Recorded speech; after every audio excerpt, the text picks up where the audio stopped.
enfin bon, des choses de grande qualité. Et par ailleurs, il a été lauréat du prix de la division il y a quelques années, c'était en 2008, je crois. 2008. Ouais. Donc il va nous faire un exposé sur la chimie organique qui prolonge, je pense, un peu celui de l'an dernier. Exactement, ouais. De la Farge, ouais. Donc qui s'intitule « Enseigner la chimie organique, pour qui, pourquoi, comment ». Vaste programme. Merci. Alors je voudrais commencer en remerciant les organisateurs de ces GIREC, en particulier Florence, pour m'avoir permis de faire la présentation cet après-midi. Et puis également, je souhaitais remercier tous les gens avec qui j'ai eu l'occasion de discuter de chimie organique ces dernières années, puisque je vais synthétiser un petit peu le bilan de, on va dire, près d'une dizaine d'années de pratique de la chimie organique un petit peu originale, donc différente de celle qu'on voit d'habitude. Et donc je souhaitais remercier donc, les collègues avec qui je travaille à l'ENCPB, et également l'ensemble des collègues de BTS Chimie avec lesquels je travaille régulièrement, des universitaires, des industriels. J'ai discuté avec pas mal de gens pour synthétiser un peu tout ça et vous présenter quelque chose cet après-midi. Je tenais aussi à remercier particulièrement Ludovic Julien, avec qui j'ai pas mal discuté, et je vais essayer de résumer tout ça et vous présenter donc des pistes.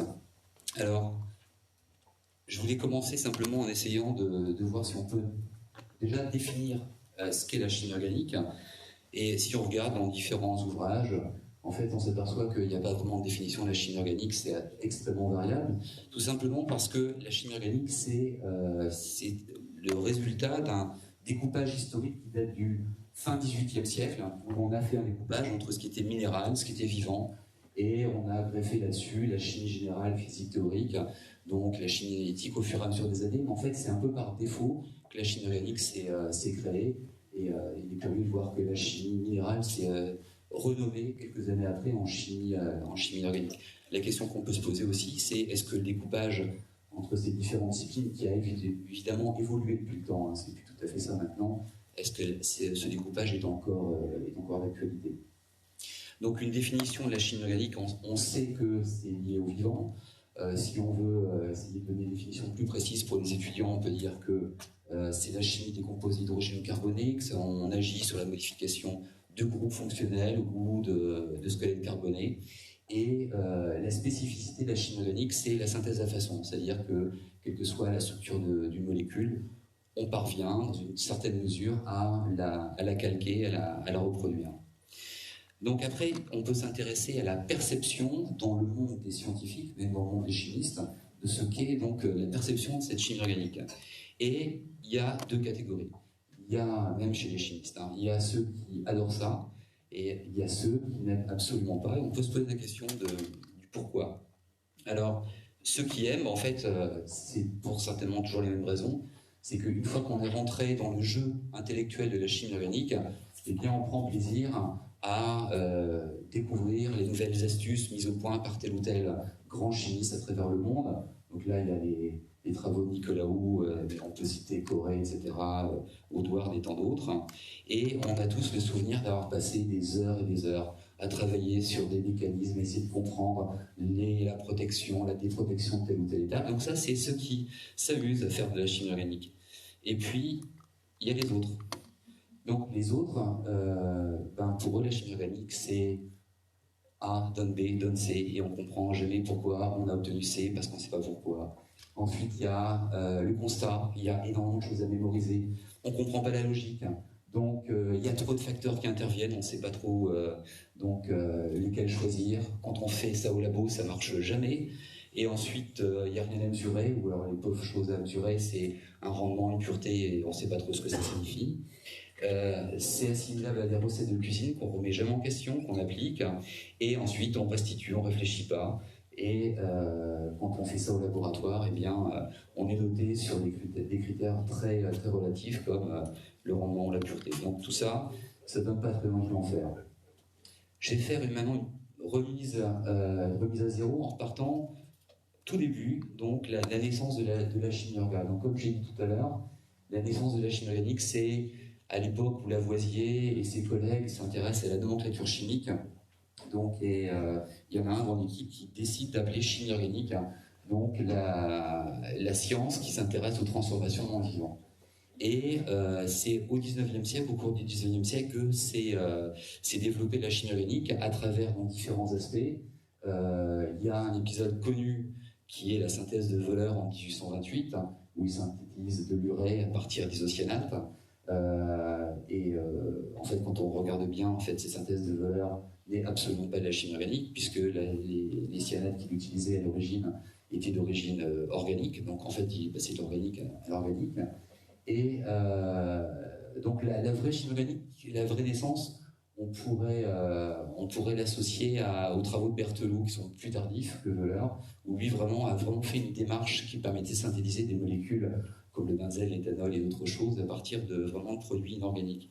Le développement des techniques expérimentales a permis donc l'essor de la chimie orga au 19e. C'est la chimie pneumatique, c'est les travaux de Gay-Lussac, retravaillé ensuite par Avogadro et puis Ampère. C'est la mise au point de techniques fiables de mesure de masse, de volume. Donc les mesures de masse précises, c'est Lavoisier. Les mesures de volume, c'est l'estimation des volumes des gaz d'une part, mais des Croisy qui met au point les premières burettes, pipettes, etc. Donc le matériel de précision. Et dès le 19e, milieu 19e siècle, on commence à avoir une accumulation de données extrêmement importante par toute une série de réactions chimiques qui sont le fruit de ce qui s'est fait entre le 16e, 17e, 18e siècle, c'est-à-dire des dégradations, des combustions, des précipitations. Les données sont accumulées et des concepts commencent à émerger. Au départ, c'est empirique. Ensuite, la théorisation de la chimie organique se dessine tout doucement grâce à des gens comme Auguste Laurent, Charles Gerhardt. Un peu plus tard, il y aura Van Doff, il y aura des tas beaucoup de scientifiques vont participer à ça. Et il faut savoir que dès la fin du 19e siècle, on a l'apparition ce qu'on appelle les protomécanismes. Donc quand on regarde par exemple des publications comme celle de Friedel et Kraft qui date de 1877, eh bien il y a des hypothèses qui sont faites sur les mécanismes de la réaction donc d'alkylation d'acylation. Donc à cette époque-là, ça commence à se dessiner et surtout, on en a parlé ce matin, il y a la naissance de l'industrie chimique.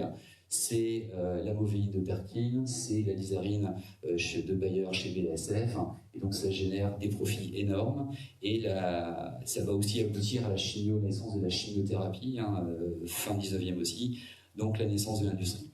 Au XXe siècle, les aspects théoriques de la chimie organique commencent à se peaufiner, les mécanismes électroniques apparaissent. Donc la mécanique quantique apparaît aussi, mais on ne sait pas s'en servir, enfin au début 20e, il faudra attendre un peu de temps. Les premières synthèses totales apparaissent aussi, j'ai mis dans un point la synthèse de la tropinone de Robinson, qui est quand même une très jolie molécule fabriquée en une étape, ça date de 1917. À cette époque-là, il y a aussi des gens qui travaillent sur la synthèse du camphre, des molécules qui sont assez complexes. Donc, et tout au cours du XXe siècle, on va avoir donc une croissance dans la complexité des molécules qui seront synthétisées. Il y a évidemment toutes les techniques d'analyse donc fiables, donc avec le moins d'incertitude possible sur les résultats. C'est le cas de la spectromasse, c'est le cas de la RMN donc au cours du XXe. Ensuite, il y a l'idée qui consiste à calquer ce qui se passe dans le vivant, le biomimétisme, la bioinspiration. L'utilisation des outils informatiques permet de simplifier les calculs issus de la mécanique quantique et de faire la modélisation moléculaire. Et donc surtout aussi un aspect intéressant qui est lié au biomimétisme, c'est les phénomènes d'auto-organisation de chimie supramoléculaire. Au XXIe siècle, on a d'autres composantes. On a l'anneau qui commence à émerger sérieusement. L'auto-organisation prend de plus en plus d'importance. On tient compte des milieux, on tient compte des phénomènes d'auto-organisation dans les structures. Et l'informatique, c'est pareil, ça prend un essor assez important. Ça permet de prédire, de modéliser de façon de plus en plus fiable et de stocker l'ensemble des données. Et surtout, il y a donc un changement d'idée par rapport à la pratique de la chimie au quotidien. C'est le respect, on essaye de respecter le développement, de faire la chimie dans le sens du respect du développement durable, notamment la gestion donc de l'énergie des matières premières. Donc ça, ce sont des problématiques qui seront importantes. Et la chimie organique devient depuis quelques années non plus, de moins en moins une discipline à part entière, mais plutôt une discipline au service d'eux. Et il y a deux principaux débouchés, ce sont les matériaux et le vivant, la bio. Donc, si on regarde un peu ce qu'est la chimie organique aujourd'hui, si on compte, si on va sur le CAS, voir combien de molécules sont recensées, donc des molécules organiques, on est à plusieurs dizaines de millions connues, des propriétés connues et simulées, donc en termes de propriétés simulées, propriétés physico-chimiques, on est à plusieurs milliards de propriétés simulées. En termes de spectres mesurés et simulés, donc dans le domaine de l'ARMN, il y a 1 million de spectres mesurés, il y en a une centaine de millions modélisés. On a des données, une quantité de données tout à fait considérable. Le nombre de transformations listées donc par le CAS, c'est de 10 millions, c'est considérable. Et on a un nombre de revues, de publications absolument gigantesques. On a de plus en plus la participation dans ce que j'ai appelé les pays émergents, mais ce n'est pas tout à fait les pays émergents. La Chine publie de plus en plus. On a aussi donc des publications au Brésil, un peu partout. Il n'y a pas que l'Europe occidentale, les États-Unis qui publient, il y en a vraiment partout. Et on a de plus en plus de brevets, de procédés qui sont mis au point.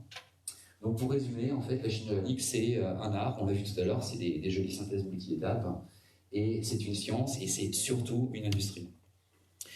L'objectif maintenant, quand on doit enseigner la chimie organique, c'est déjà de se poser des questions et d'apprendre à tirer profit en fait, de toutes les données qui ont été accumulées, donc que ce soit au niveau des molécules qui sont identifiées, des conditions opératoires, ça joue énormément, la chimie organique ne s'improvise pas, et les techniques d'analyse qu'on va lui associer. Donc la question maintenant à se poser, c'est dans l'ensemble de ces données qui est absolument considérable, eh bien, quel tri on va faire et qu'est-ce qu'on va garder.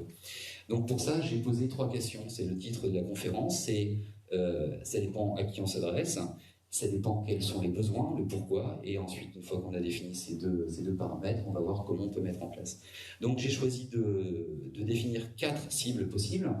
Donc il n'y a pas que le monde de la chimie, il faut penser à tout le monde quand on fait l'enseignement. Il y a le citoyen ordinaire, il y a les scientifiques qui ne font pas de chimie, donc ça peut être les informaticiens, ceux qui font de la médecine, etc., la bio. Et ensuite, ceux qui vont faire de la chimie, il y a ceux qui font la recherche fondamentale, essentiellement dans le monde de l'université. Et ensuite, il y a le monde industriel, dans lequel je vais distinguer donc, les techniciens, les opérateurs, les conducteurs, dans un premier temps, les techniciens supérieurs, ensuite les ingénieurs, et voir ce qu'on peut donner quelle différence on peut faire pour choisir le type d'enseignement dans ces différentes filières. Donc j'ai dans le bon sens, voilà. Donc au niveau du pourquoi, il faut se poser la question, donc ça sert à quoi de donner des informations d'une culture de chimie organique aux citoyens? Eh bien en fait, il y a un travail qui est fait, il faut transmettre donc un minimum de culture générale, scientifique, technique, industrielle, donc à tout un chacun, on verra pourquoi tout à l'heure. Ensuite, il est impératif de continuer à développer de nouvelles applications, c'est évident, hein, c'est donc le développement d'expertise, c'est le rôle essentiellement de l'université, donc la recherche fondamentale, et ensuite on doit, dans des pays comme la France, doit continuer à développer des applications industrielles, donc mettre au point des procédés et des brevets. Et ensuite, on peut aussi se poser la question de savoir si la chimie organique, quand on l'enseigne, elle ne développe pas des compétences spécifiques, donc qui n'ont pas de finalité particulière et qui pourraient être transposées dans d'autres domaines. Et notamment, il y a 2 aspects. Le premier... Je recule un peu? D'accord, ça va trop fort. Donc, le premier, ce sont la nature des opérations qu'on mène dans un laboratoire de chimie organique, puisque les compétences expérimentales sont tout à fait spécifiques. Et ensuite, il y a une façon particulière d'appréhender les choses. Quand on comment? Alors, le comment, il faut se poser la question de ce que l'on donne comme outils de base, comme fondamentaux. Donc, quels sont les concepts? Alors, pourquoi je pose ces questions? Parce qu'il est évident qu'on va faire du tri. On a déjà discuté un petit peu, depuis un petit moment. On enseigne trop de choses et donc il va falloir faire un tri, donc il va falloir être pertinent, donc il va falloir élaguer. Donc quels sont les bons concepts, quelles sont les bonnes techniques et quelles sont les compétences qui vont être ciblées donc, dans ce que peut être un nouvel enseignement de la chimie organique. Donc l'objectif et la finalité étant vraiment de former aussi au mieux donc, les industriels, puisque c'est là que il y a un vrai besoin de former les industriels opérationnels. Il ne faut absolument pas négliger 2 aspects importants. C'est celui qui consiste à ne pas sectoriser chacune des formations. Il faut toujours penser que chaque personne formé dans un domaine, de pouvoir discuter avec les autres, donc les outils de communication, faire attention au vocabulaire, aux cibles choisies. Et ensuite, il faut penser à un autre paramètre qui est que maintenant existe, hein, donc le système de formation professionnelle tout au long de la vie, donc il faut tenir compte de ces paramètres. L'idée maintenant, qui se cache derrière tout ça, c'est qu'il faudrait créer des programmes ouverts qui ciblent des compétences spécifiques donc à la chimie organique. On va voir comment après. Donc je reviens au POCRI. Alors, POCRI, pour les citoyens. Donc les citoyens, ça sert à quoi de faire de la chimie organique? Bon, pas vraiment grand-chose, mais à mon avis, ça peut quand même donner un petit peu de bon sens dans la vie de tous les jours, être critique, par exemple, quand on voit ce jouet, on voit 120 expériences de chimie sans danger. Pourquoi sans danger? Parce que c'est fait que des produits de la vie de tous les jours, parce qu'évidemment, les produits de la vie de tous les jours sont sans danger. Pour les scientifiques, faire la chimie organique, ça sert à quoi? Développer des compétences spécifiques, c'est une chose. Et ensuite, on va voir le deuxième item, c'est trouver l'information des faits d'idées, c'est très important. Parce que la notion de bibliographie en chimie organique est omniprésente, et savoir lire et extraire l'information et la traiter, c'est important. Et ensuite, manipuler les concepts de chimie physique dans un contexte relativement complexe, c'est aussi des spécificités de la chimie organique. Un petit état des lieux sur ce qui est fait aujourd'hui, suite à la réforme qui a eu lieu en pré-bac, en bac plus 1, en CPGE. Donc, en pré-bac, la chimie organique s'enseigne dans 2 filières, la filière S, la filière STL. Donc la filière S, les programmes sont très intéressants.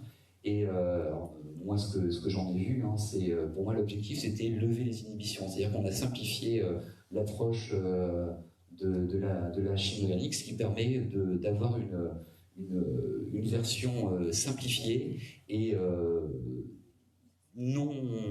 pas trop difficile à interpréter. Donc il y a un travail très intéressant qui a été fait. En filière STL, tout le monde ne connaît pas la filière STL, mais le programme est assez similaire. Le problème, c'est qu'il est plus complet et il est plus ambitieux, et à mon avis, il y a peut-être un problème d'adéquation entre le niveau qui est requis pour pouvoir comprendre ce qui se passe dans le programme et le public de la filière STL, mais ça c'est un autre problème. Et ensuite, donc en post-bac, donc alors l'université a vécu sa réforme, pas sa réforme, mais a récupéré cette année la première cuvée des élèves qui sortent du bac et du nouveau bac. Donc on aura peut-être l'occasion de discuter avec les collègues universitaires, savoir comment ils se sont adaptés à ces nouveaux élèves. En CPGE, la réforme a eu lieu cette année, donc là, pour l'aspect, ce sera l'année prochaine. Donc les programmes de chimie organique ont été revus et retravaillés avec le même état d'esprit que celui de la filière S et STL. Et en DUT, j'aurais pu demander, mais j'ai pas demandé. En BTS, pour l'instant, il ne se passe rien, puisqu'en fait, il y a eu simplement des aménagements des anciens programmes, et un nouveau programme est à venir. Donc la chimie organique est présente dans ces quatre filières. Donc, pour la filière universitaire, donc ça pourra être l'objet d'une discussion pendant l'atelier qui suivra, c'est-à-dire savoir, ça va être très intéressant de voir comment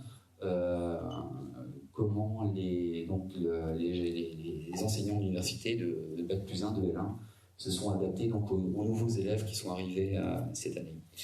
Et donc, il y a des propositions de savoir. Je vais m'intéresser maintenant à la filière industrielle, puisque j'avais distingué tout à l'heure 3 types de publics. Les techniciens, donc les équivalents des bacs professionnels, les techniciens supérieurs, et les ingénieurs qui ont chacun dans une entreprise des rôles qui sont assez différents. Le technicien applique, le technicien supérieur il applique, il adapte, il fait de l'optimisation, rarement de la conception, et l'ingénieur il encadre la plupart du temps, il peut être amené à concevoir ou à optimiser. Et l'idée c'est de former chacun de ces trois filières, ces trois types, sans jamais négliger les passerelles possibles entre ces. Donc maintenant, pourquoi? Alors, pourquoi les besoins en chimie organique, quand on discute avec les industriels, avec les universitaires, on s'aperçoit que ça marche beaucoup moins bien qu'avant. Donc les besoins en recherche fondamentale, on voit peu à peu disparaître ce qui nous faisait rêver avant quand on faisait des études de chimie organique, c'était les synthèses totales, c'était les grands mécanismes, etc. Donc ça, c'est en train de disparaître. Dans le domaine de la recherche appliquée, c'est l'adaptation en permanence au monde économique, industriel et à la société. Donc ça, on ne maîtrise rien. Et les questions qu'on peut se poser, c'est qu'est-ce qu'on peut faire de neuf avec la chimie organique aujourd'hui? Donc il y a trois pistes, enfin deux principales. La première, c'est faire du neuf avec du vieux, c'est ce que font beaucoup d'entreprises. Donc c'est l'optimisation, on travaille à rentrer dans le cadre du développement durable. Donc il faut optimiser, on prend les anciens systèmes et on essaie de les améliorer. Faire du vrai neuf, donc ça il y en a visiblement de moins en moins. Et surtout, je crois que, enfin, discussion, j'ai eu pas mal de gens, l'avenir consiste non plus à faire de la chimie, mais à faire de la chimie organique, non pas par d'autres personnes, mais simplement en utilisant les biotechnologies. Et les biotechnologies donc, permettent de faire de la synthèse, avec un coût énergétique très faible à température ambiante et avec des sélectivités qui sont extrêmement intéressantes. Comment? Je vais faire aussi un petit rappel sur un petit panorama de l'enseignement de la chimie organique. Donc l'enseignement de la chimie, ça commence au XVIIIe siècle. Vous avez l'icono là-haut avec les cours de Rouelle, pendant lesquels donc, c'était des cours publics, les gens assistaient à ça, et ensuite c'était souvent très spectaculaire. Donc à cette époque-là, au XVIIIe siècle, il n'y a pas vraiment d'enseignement en chimie ni chimie orga, puisqu'en fait ça reste des cours en circuit, en petit effectif. C'est au XIXe siècle que l'enseignement de la chimie orga commence à se mettre en place, et Liebig, en Allemagne, qui en fait, suite à un passage à Paris chez Gay-Lussac, copie son système et en place dans les années 1820-1830 en Allemagne, à Gießen, donc les premiers laboratoires. Et ensuite, à partir des années 1830, 1840, 1850, donc il y a de nombreux périodiques, livres, manuels qui se mettent en place. Il se passe quelque chose d'important en France, c'est juste après la guerre de 1870. Donc il y a les Alsaciens quittent leur Alsace, ils se retrouvent à Paris, les chimistes, et ils vont mettre en place, donc ils vont calquer le modèle des Technische Hochschule, qui est allemande, et ils vont mettre en place donc les écoles techniques à cette époque-là. C'est ce qui va générer la naissance des écoles d'ingénieurs techniques en France. Au XXe siècle, il y a la réforme de 1902 où apparaissent les travaux pratiques pour la première fois dans l'enseignement au lycée. Donc ça, ce sont des points clés. Et ensuite, au XXe siècle, on peut lister ce qui s'est produit. Alors, ce qui s'est produit, il y a ce que j'appelais les cours à la charge de Prévost. C'était ce qu'on avait décrit il y a très longtemps, c'était les cours caricaturaux, où pour ce monsieur-là, donc c'était il fallait tout apprendre par cœur, les températures d'ébullition des alcools, les alcanes, etc. C'était l'accumulation encyclopédique qui faisait un bon chimiste organicien. Et c'est marrant parce que le discours de ce monsieur-là, on le retrouvait déjà au XIXe siècle. C'est ce que disait Liebig. Il disait que la chimie organique ne peut être pratiquée que quand on donnait vraiment tout par cœur. Ensuite, on a eu en France l'apparition tardive de l'acceptation des mécanismes réactionnels. Est-ce que ça date des années 60? C'est Bianca Tchoubar, Marc Julia qui installe ça un peu difficilement en France, alors qu'aux États-Unis, c'était déjà en place depuis 30 ou 40 ans. Ensuite, j'ai appelé ça le Paul Arnaud et assimilé. Donc, on a tous connu ici ce genre de bouquin. C'était la façon dont on enseignait donc, la chimie organique il y a, je sais pas, 20 ans, 30 ans. C'était les livres dans lesquels c'était A, B, donne B, donne C, donne D, donne E, etc.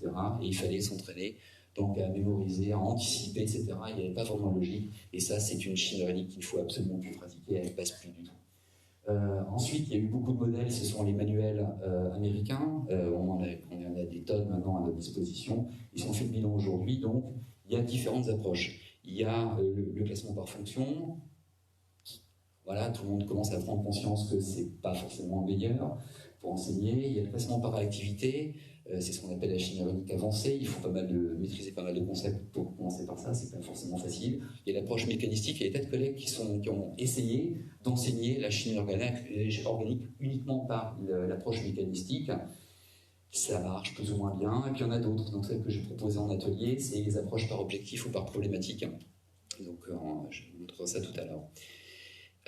Après, question qui fâche, un bon chimiste organicien est-il un bon enseignant chimie organique? on peut tous dire, tous ceux qui aiment la chimie organique et qui cherchent à l'enseigner, on a tous vécu des échecs mais monumentaux, et ça c'est international. Donc évidemment tout le travail que je vous propose, enfin ce que je vous dis cet après-midi, c'est aussi le bilan d'énormément de lectures, de tas de didacticiens et de chimistes organiciens, vraiment à l'échelle mondiale. Je suis allé voir un peu partout, et c'est tout le monde fait ce constat-là. Donc j'ai mis la citation qui avait donné David Lafarge l'année dernière lors d'IGRNIC. Et le constat, c'est combien parmi nous ont déjà tout essayé. On pense avoir tout essayé, et en fait, ça ne marche pas. Donc, on va essayer de trouver peut-être ensemble des solutions aujourd'hui. Donc, je propose, en fait, une approche en 6 points pour essayer d'avoir les idées un peu plus claires, pour essayer de voir ce qu'on peut faire sur l'enseignement de la chimie organique. Donc, le premier point, c'est identifier les objectifs qui vont être donc systématiquement différents selon donc la formation que l'on vise, que ce soit dans le domaine industriel, universitaire et industriel, donc que ce soit technicien, technicien supérieur ou ingénieur. Ensuite, mettre en place, donc dès qu'on a les idées claires sur les finalités, donc mettre en place un enseignement adapté à son public. Ça signifie la mise en place, je détaillerai tout à l'heure, donc de ce que j'appelle les évaluations diagnostiques, enfin ce qu'on appelle les évaluations diagnostiques. Je donnerai des exemples aussi. Ensuite, il est extrêmement important d'avoir identifié les obstacles, parce qu'il y en a énormément, des obstacles auxquels sont confrontés les jeunes quand ils découvrent cet univers de la chimie organique. Ensuite, mettre en place un enseignement actif. Alors je dis actif et dynamique, c'est l'enseignement basé sur la démarche d'investigation, le SFI, donc enseignement des sciences fondées sur l'investigation. Il y a des tas de choses qui sont intéressantes, j'en parlais tout à l'heure. Ensuite, en 5e point, il y a qu'est-ce qu'on évalue.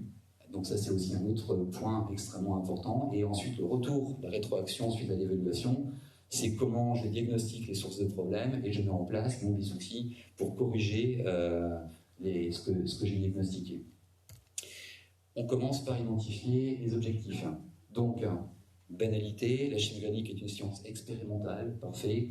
Rentrons dans un cadre théorique difficile à modéliser, ça c'est évident, basé sur l'étude de documents sources. Donc ça c'est quelque chose qu'on oublie trop souvent, c'est qu'on a tendance à faire la chimie organique comme si on avait tout en tête. En fait, tout le travail qui est fait, il est basé sur l'étude de documents, donc la bibliographie, c'est un aspect extrêmement important.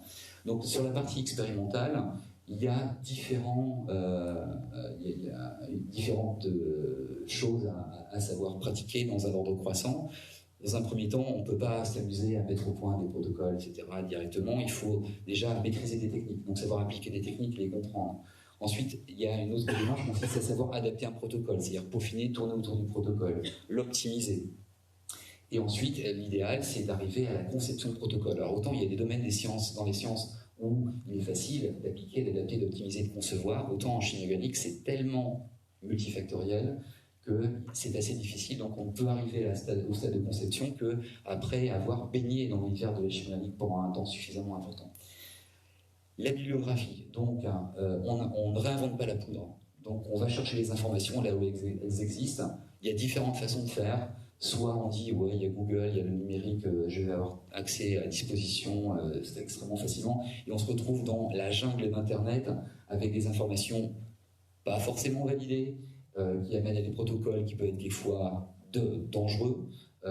Donc, c'est ce que j'ai dit, voilà, faire la biblio l'ancienne, c'est comme faire des bouquinistes. Il y a tout un charme à travailler, je sais qu'avec mes étudiants, dès qu'on sort les vieux bouquins, les Merc'Index, etc., eh bien, il y a un certain charme à ça. C'est un petit peu désuet, mais en fait, on trouve l'information, on a une information qui est validée, qui est pertinente, et sur Internet, alors on peut évidemment utiliser les outils numériques, c'est évident, mais il faut faire attention. Donc, quand on fait la bibliographie, il ne suffit pas de trouver l'information, il faut savoir se l'approprier, et pour ça, il faut maîtriser du vocabulaire. Donc, ça fait partie des fondamentaux. Il faut maîtriser les techniques et les concepts qui sont décrits dans ces protocoles, dans ces bibliographies, et ensuite, il faut savoir exploiter.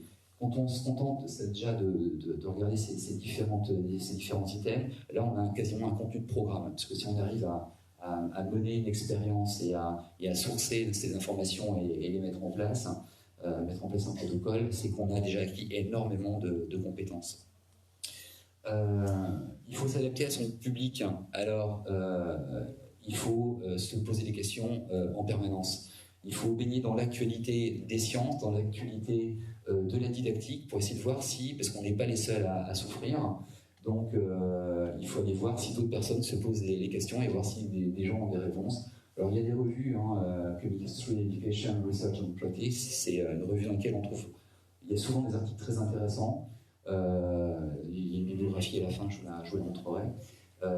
Donc il est impératif donc, en permanence de discuter avec ses collègues, d'actualiser ses connaissances et sa pédagogie, parce qu'en fait sinon on se retrouve très vite avec un énorme décalage. Les discussions qui ont lieu ce matin déjà, c'est qu'il y a de plus en plus de différences entre ce qu'on attend des étudiants et ce qui se passe réellement. Donc il faut trouver des solutions. Il faut savoir à quel public on a affaire. Donc par exemple, ne jamais dire, comme vous l'avez vu l'année dernière, c'était une discussion aussi de ce matin, il ne faut jamais considérer quelque chose est acquis. Rien n'est acquis. Et donc, pour ça, il faut savoir ce qui est réellement acquis. Ça fait peur, les résultats, souvent. Mais, et pour ça, on va mettre en place des évaluations diagnostiques, c'est-à-dire des questionnaires. Et j'ai mis 4 traits parce que c'est un minimum. Il faut faire extrêmement simple.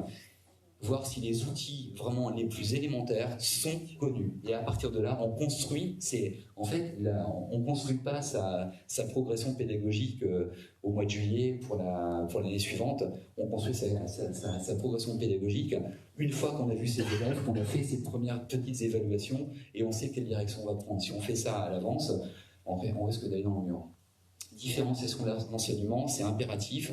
On doit gérer des groupes hétérogènes et donc il faut valoriser les compétences des uns, ceux qui sont en situation difficile, mais il faut réussir à mettre en place des procédures au sein de la promotion pour les aider. Donc il y a tout cet aspect-là qu'il ne faut jamais négliger. Au niveau de la structure de l'enseignement, qu'est-ce qu'on fait? Ce qu'on veut. On commence par cours, ensuite on fait un TD, ensuite on va au laboratoire, ensuite on évalue. On peut faire ça dans n'importe quel sens, il n'y a aucune prescription. Moi, ce que je pensais à la limite, c'est de changer tout le temps. On peut très bien varier les approches. Au plus on varie les approches, au plus on amène les étudiants à ne pas avoir de routine et apprendre à s'adapter en permanence. Voilà. Donc ensuite, qu'est-ce qu'on enseigne? Alors, est-ce qu'on enseigne des connaissances ou est-ce qu'on essaye d'enseigner des compétences? Alors, c'est des compétences, c'est pas évident. Donc, j'ai fait un petit rappel parce que le vocabulaire n'est pas toujours très clair pour tout le monde. Ce qu'on appelle une compétence, c'est un triptyque qui a 3 parties. Il y a le savoir, le savoir-faire et le savoir-être. Donc, les capacités, les connaissances et l'attitude. On entend ce mot évaluation par compétence depuis plusieurs années maintenant. C'est mis en place au collège, c'est mis en place au lycée.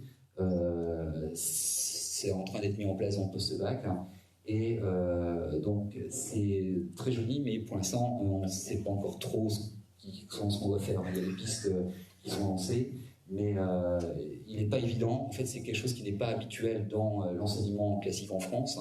On n'est pas du tout, alors il faut savoir que les pays anglo-saxons le font. C'est le cas de l'Allemagne. Il y a 20 ans, ils travaillaient déjà donc en évaluation par compétences. Donc on n'est pas dans cette dynamique-là, on a du mal à rentrer dedans, il faut qu'on se l'approprie, voilà, première compétence, il faut qu'on se l'approprie et c'est pas encore tout à fait le cas.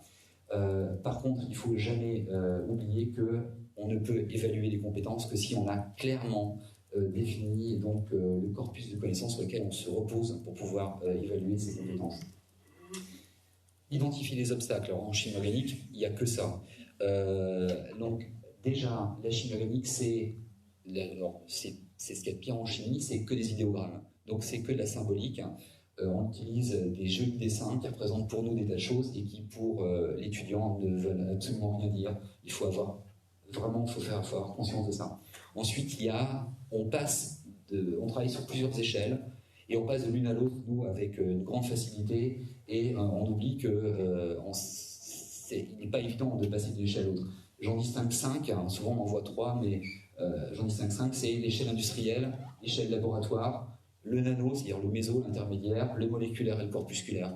Et on passe notre temps à passer de l'un à l'autre. Il faut savoir que chacune a son vocabulaire, chacune a ses outils mathématiques, chacune a des façons de réfléchir et raisonner différentes. Donc ça, il faut l'avoir en tête. Et j'ai ensuite écrit en bas un modèle mis en compétition. Effectivement, tout ça, en fait, nous, on passe aisément de l'un à l'autre. C'est pas du tout le cas des élèves. Donc 2-3 niveaux, voire plus. Florence disait ce matin qu'il y avait l'aspect humain aussi, on pourrait le rajouter pour faire un tétraèdre. Donc il y a l'aspect moléculaire, l'aspect observable, l'aspect symbolique, etc. Donc tout ça, il faut tenir compte qu'on passe notre temps donc, à jongler entre ces différents aspects. Je vais reprendre des diapositives du diaporama de David Lafarge l'année dernière, parce que tout le monde ne l'a pas vu. Parce qu'il citait des très jolis exemples dans sa thèse, il les a montrés, donc je vais piquer ça. C'est les ambiguïtés dans les représentations en chimie organique. Par exemple, on ne respecte pas les règles d'ajustement des réactions. Ici, vous avez donc, vous faites une réaction de SN et vous avez donc 2 molécules de produit pour une seule molécule de réactif et un intermédiaire réactionnel. Donc là, on ne respecte pas les règles. Donc nous, on sait exactement ce que signifie ce schéma-là, on sait ce que ça représente, mais le gamin, l'étudiant, il voit ça, une molécule à 2 molécules, il ne perçoit pas. Donc il y a ces aspects-là. Il y a aussi donc, ce que David avait montré, qui étaient des exemples qui sont issus d'une thèse, je l'ai cité ici. C'est la thèse de Megan Adams-Ziba, qui est absolument remarquable aussi, qui est téléchargeable sur Internet, qui date de 2004, qui fait un bilan aussi sur l'enseignement de la chimie organique. Et donc là, ce sont des très jolis exemples où l'influence donc, du positionnement des réactifs induit la réponse. Par exemple, vous avez donc les exemples qui sont à gauche. Quand OH- est à gauche, donc l'étudiant envisage donc une inversion de configuration, parce que le OH- était préécrit au bon endroit. Ensuite, dans le cas petit 2, OH- donc, est du côté du BR, et bien forcément, alors savoir que ce qui est écrit là, ce sont les résultats obtenus majoritairement, donc quand des évaluations ont été faites pour des tests de didactique. Donc dans le deuxième cas, le OH- est à droite, et bien on reste sur la rétention de configuration. L'exemple qui est à droite, il est intéressant aussi, c'est selon le choix de représentation, eh bien on va orienter. Donc par exemple dans le premier cas, ce qui va être obtenu comme résultat, ça va être de l'ASN. Dans le deuxième cas, ce qui va être obtenu, c'est l'élimination, parce que les H sont présents. Et dans le troisième, on trouve de tout. Donc c'est vraiment... et une fois qu'on a ça en tête, on pense différemment la conception de ces exercices. Le problème de la mémorisation. Alors, Bac plus 2, combien de nouveaux mots? J'ai fait le compte. Si on fait de la chimie organique de base, très gentille, on est à 200 nouveaux mots pour arriver à un niveau Bac plus 2. Si on fait de la chimie organique d'un niveau un peu plus élevé, on introduit donc en 2 ans 500 mots de vocabulaire nouveaux. 500, c'est absolument gigantesque. Et ça, en fait, on s'en rend pas compte. Parce que nous, on baigne là-dedans, on sait très bien qu'on va appeler telle espèce de telle façon, qu'on va spécifier qu'un mécanisme porte tel qualificatif, que tel énantiomère, on va appeler ça tel isomère, on va l'appeler un épimère, parce que, etc. Nous, on maîtrise tout ce vocabulaire-là, mais eux, non, et en fait, on rajoute des couches de vocabulaire. Donc là, il y a quelque chose d'extrêmement important, ça fait partie des choses que je propose, c'est, en fait, quand on construit un chapitre, on liste, on dit, voilà, j'introduis dans ce chapitre-là 10 nouveaux mots, pas plus. Et déjà 10, c'est beaucoup. Problème de l'apprentissage cumulatif. Donc, bah oui, l'enseignement de la chimie organique, c'est on rajoute des strates au fur et à mesure, on complète au fur et à mesure, et tout s'accumule, et on ne peut arriver au bout que si on a intégré tout ce qui était avant. Ce qui n'est pas le cas des outils qu'on voit en physique, en chimie physique ou en chimie générale. Il y a la 3D. La 3D, il y a des gens à qui ça ne pose pas absolument aucun problème, il y a des gens qui bloquent sur la 3D. Alors on a beau dire, il y a des outils numériques qui facilitent l'apprentissage. Le bilan, c'est que ça facilite rien du tout. La seule chose qui est assez parlante, c'est les bons vieux modèles moléculaires en bois ou en plastique. Et c'est assez curieux de voir, donc à l'ère des tablettes numériques, que les élèves préfèrent jouer avec les modèles, donc les jouets, ça leur rappelle les Lego de leur enfance. Donc voilà, le problème de 3D est extrêmement important.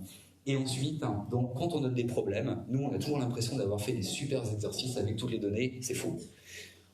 Les résolutions d'exercices sont souvent des tâches complexes. Nous, on estime que toutes les informations sont présentes dans l'énoncé. Il n'y a jamais suffisamment d'informations pour que l'étudiant qui découvre le sujet puisse faire un vrai diagnostic, une vraie analyse pertinente. Parce que nous, tout est préorienté, on estime que forcément, si on fait hydratation de la SN, ça va donner ça, on n'en sait rien. Donc, l'étudiant n'en sait rien et il n'a pas d'outils pour... parce qu'en fait, il y a tellement d'exceptions dans la chimie organique, et surtout ça, on enseigne la chimie organique avec tellement d'idées préconçues sur la formation majoritaire des produits, et c'est souvent pas le cas au laboratoire, que c'est difficile pour l'étudiant. Des mécanismes à tout prix. Donc, les mécanismes... alors, c'est fabuleux les mécanismes réactionnels, c'est vraiment un outil vraiment extraordinaire, mais il est quelquefois dévoyés.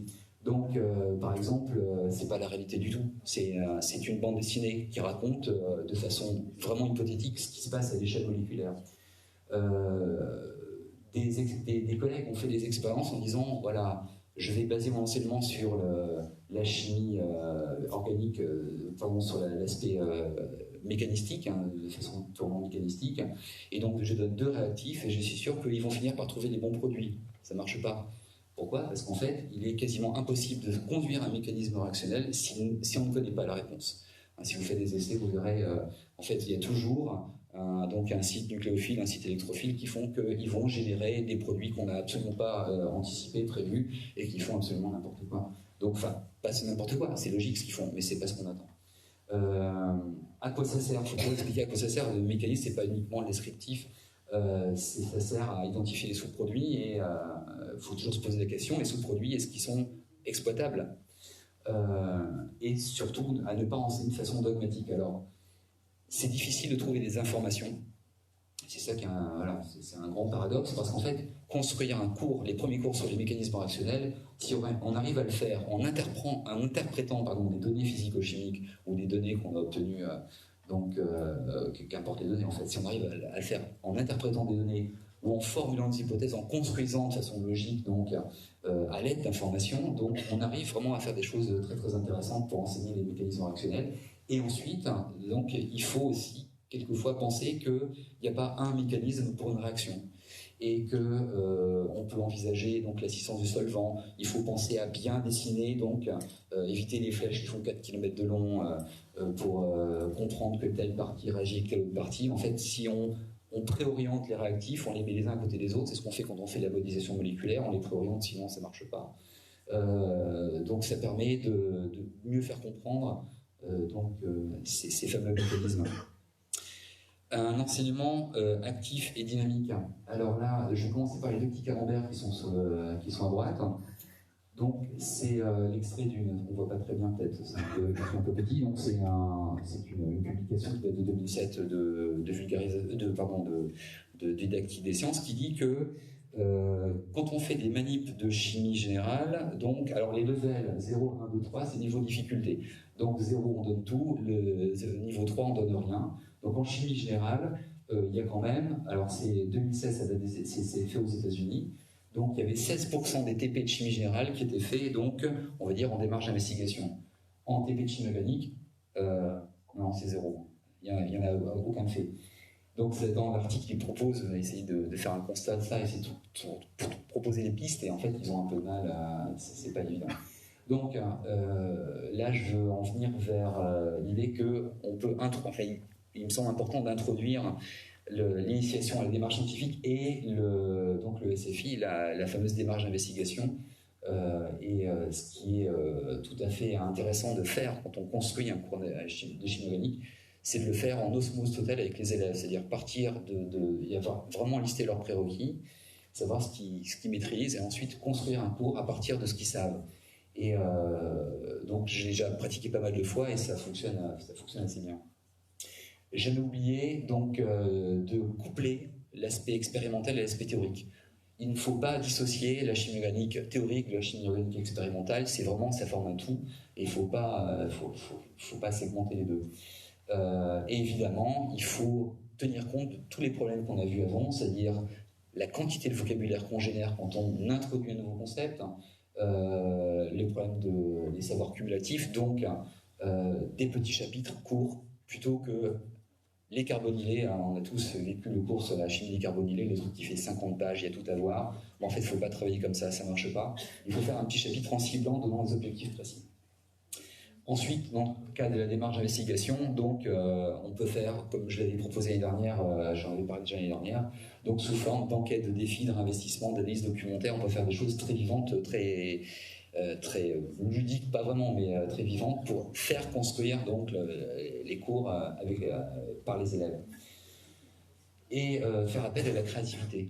C'est toujours, tous ceux qui le font, tous les collègues qui le font, c'est toujours fabuleux de laisser libre cours à l'imagination de nos étudiants et s'apercevoir qu'ils sont capables d'inventer des choses mais absolument fabuleuses auxquelles on n'a pas pensé, et quand on les laisse parler, c'est toujours remarquable.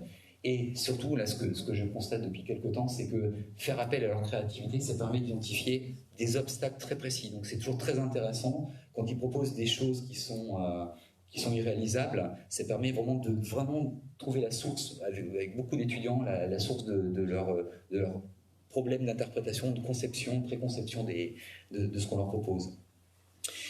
On peut jouer avec les nouveaux jouets qui sont mis à notre disposition, donc on peut faire des cartes conceptuelles, des cartes heuristiques, etc. Donc ça, c'est des jouets qui sont intéressants.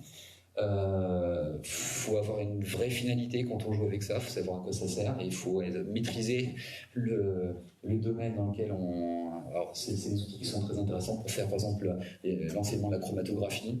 On ne peut pas l'utiliser partout, on peut l'utiliser en termes de bilan d'une année de chimie organique, on a vu l'ensemble de pas mal de synthèses. Et ensuite, alors la technologie. Alors, la technologie, c'est super, mais ça fait pas mal d'années que je teste les outils numériques depuis très très longtemps. Et c'est curieux parce que depuis quelques années, je fais en début d'année donc quelques cours avec les diaporamas, des tas d'objets comme ça. Et ensuite, je fais un sondage auprès des élèves. Je leur dis voilà, qu'est-ce que je fais, je continue ou pas. Et tous les ans, c'est convergent, c'est-à-dire qu'ils en ont marre des diaporamas, ils ne peuvent plus voir les diaporamas. Ils ont envie de construire, ils ont envie qu'un cours se fasse de façon dynamique et en interaction, que les choses soient construites, qu'ils travaillent sur des documents, etc. Donc les diaporamas, voilà, ils sont, enfin moi ceux que j'ai entre les mains, les étudiants que j'ai entre les mains ne sont pas très fans. Les tableaux numériques, c'est très intéressant, les tablettes et les smartphones. Alors je dis outils à l'action illusoirement satisfaisante parce qu'en fait ça fonctionne très très bien ces outils-là pour les introductions. Voilà. Donc si on veut montrer une petite vidéo, une petite animation pour expliquer quelque chose, mais on a vu des collègues s'investir énormément, passer énormément de temps à construire des séquences complètes d'enseignement de la chimie. Alors je parle de la chimie organique, attention, hein. C'est spécifique à la chimie organique. Donc en utilisant ces outils-là, et la rentabilité en fait c'est avéré pas terrible. Et ensuite je dis attention à l'aspect discriminant de la technologie, il faut faire bien attention à un paramètre, c'est que tout le monde, dans les étudiants, n'est pas à égalité avec l'utilisation donc des nouvelles technologies. Tout le monde n'a pas les moyens de s'acheter un ordinateur, tout le monde n'a pas d'accès à Internet, etc., etc. Et donc, on crée, même si on veut faire bien, des discriminations extrêmement importantes. L'évaluation. On sait tous que la première question que se posent les élèves quand on leur dit « prenez une feuille », c'est voilà, comment je vais être noté, comment le prof note. Alors, le prof note en fonction des contraintes qui lui sont imposées. Les contraintes qui lui sont imposées, c'est il a des éléments face à lui parce qu'à la fin, il doit passer un concours, un examen, un diplôme, un module, c'est du CCF, etc. Donc, la notation dépend de ça. On n'est pas obligé forcément de se plier aux contraintes de l'examen. On peut former dans la phase de formation des élèves et faire un petit peu ce qu'on veut.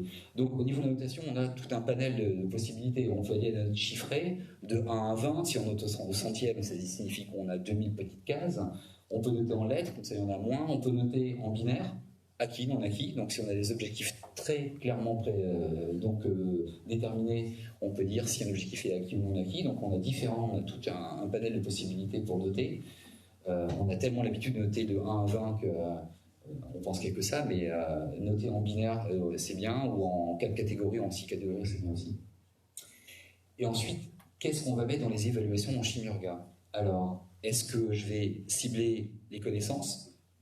C'est ce qu'on fait déjà depuis un siècle et ça ne marche pas. Ou est-ce qu'on va essayer de voir si je peux cibler l'évaluation de compétences?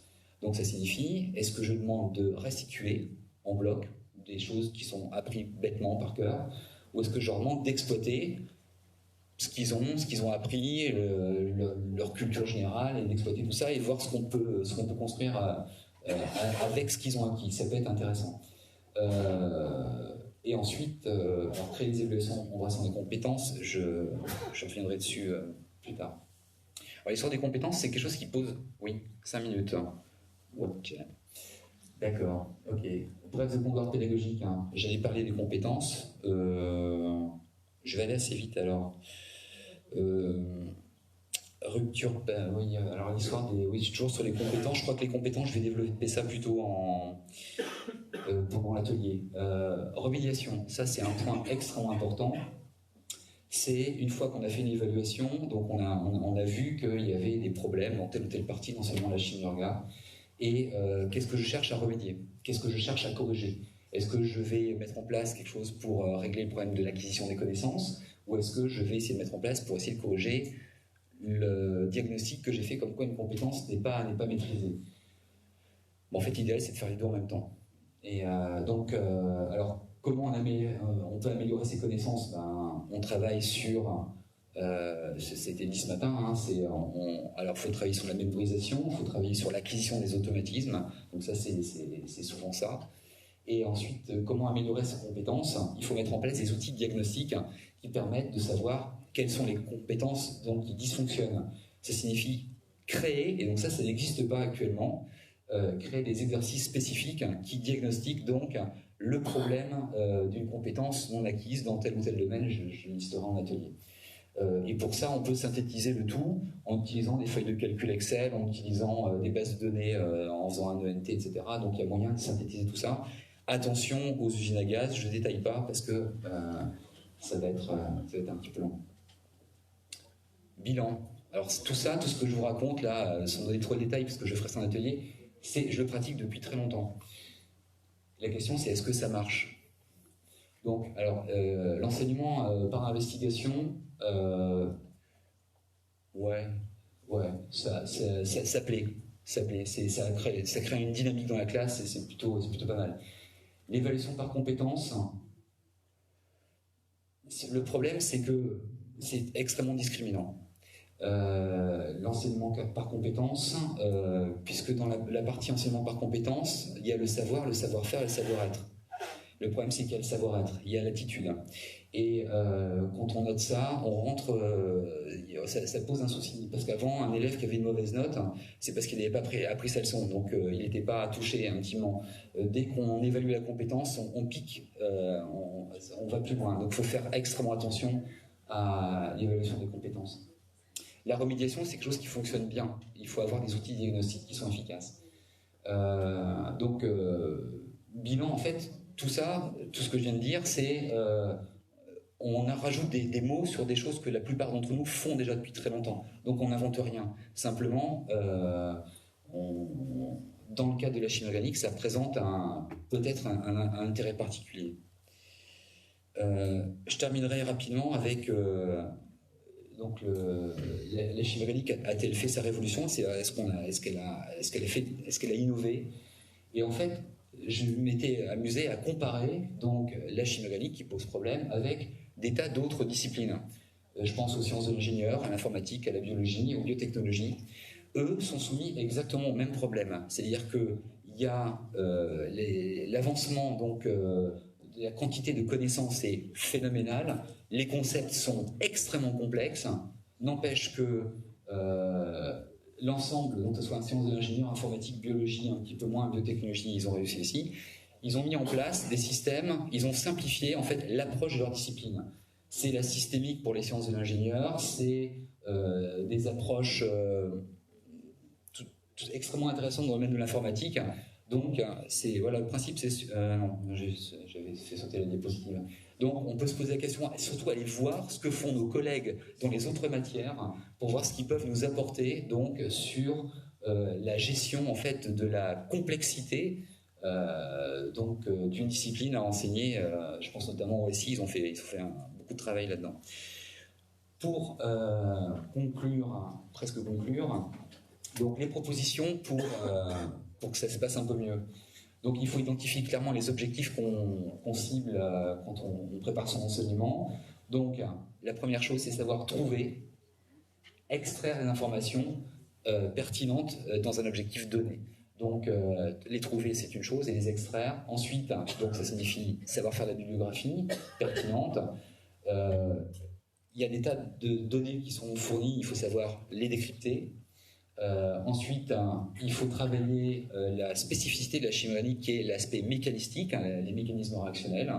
Et il ne faut pas oublier qu'on travaille en permanence avec la biologie, donc ça c'est important, les biotechnologies, et surtout l'aspect instrumentation. On automatise de plus en plus de choses, donc on utilise de plus en plus d'appareils, et on a tendance à complètement oublier. Donc derrière, il y a en fait, il faut avoir un regard critique sur les résultats obtenus par ces appareils. Ensuite, au niveau expérimental, il faut savoir mettre en œuvre un protocole, exécuter, en étudier la faisabilité, parce que quelquefois, quand on lit une publi, on essaie de la mettre en place, on n'y arrive pas, donc il faut savoir l'adapter. Et ensuite, un point qu'on ne trouve pas souvent dans les programmes, c'est l'optimisation des protocoles. La partie optimisation est, enfin, je pense, quelque chose d'intéressant. Ensuite, il y a l'aspect analytique, donc savoir choisir des méthodes d'analyse donc, qui répondent à une problématique donnée dans le cadre éventuellement donc d'une problématique industrielle avec des critères donc d'incertitude donnée, de répétabilité, etc. Ensuite, ne jamais négliger que ce qu'on fait en chimie organique, c'est pas uniquement pour faire 3 picogrammes dans un petit ballon, c'est aussi pour être éventuellement transposé donc à grande échelle dans le cadre de l'étude de procédés. Et donc ça, c'est une autre façon de voir les choses avec, je disais tout à l'heure, des concepts différents, une approche différente. Et ensuite, il ne faut pas oublier l'aspect, alors management c'est un grand mot, mais l'optimisation du fonctionnement des groupes, c'est-à-dire que on travaille, alors nous en tant qu'enseignants, on gère un groupe, mais également il y a énormément d'activités qui se font avec les étudiants, donc en petits groupes, ça a été évoqué ce matin, et voilà, on m'a dit que c'est fini.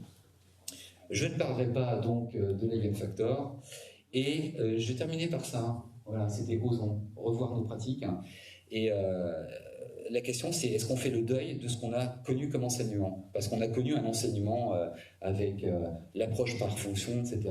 Et à mon avis, je crois qu'il faut peut-être le rayer et construire autre chose. Alors, il ne faut pas brûler les bouquins pour autant, mais à mon avis, il y a le problème de l'adaptation aux élèves qu'on a maintenant, et je crois que c'est absolument plus possible. Donc les pistes, je donnerai des pistes tout à l'heure dans l'atelier qui suivra. Voilà.